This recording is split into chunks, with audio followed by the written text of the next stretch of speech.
Hello everyone, welcome to my new blog. সবাই কেমন আছো? সবাই কিন্তু আমরা ভাজা পুরি খেতে খুব পছন্দ করি, যদিও এটা স্বাস্থ্যের জন্য ক্ষতিকর, তবুও আমরা কিন্তু খাই। আর তেলের জিনিস দেখলেই লোভ সামলাতেই পারি না। আর আজকে তোমাদের দেখাবো কিভাবে পুরি বানানো হচ্ছে। দেখো, কতগুলো পুরি চুলায় দেওয়া হয়েছিল, ফুলের মতো হয়ে গেছে। আর এখানে সিঙ্গারা বানিয়ে রাখা হয়েছে। সিঙ্গারা তোমাদের কার কার পছন্দ? ভিতরে কিন্তু সিঙ্গারার ভরপুর আলু ভরা।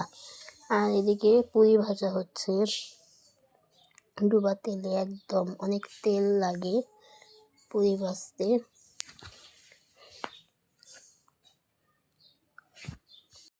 আর পুরি ভাজতে কিন্তু একটু বেশি সময় লাগে।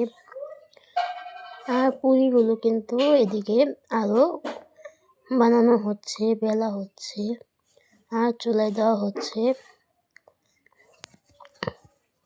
পুরিগুলো কিন্তু এখন উল্টে দেওয়া হচ্ছে আস্তে আস্তে করে, লাল লাল হলেই। আর এদিকে পুরি ভাজা হয়ে গেছে।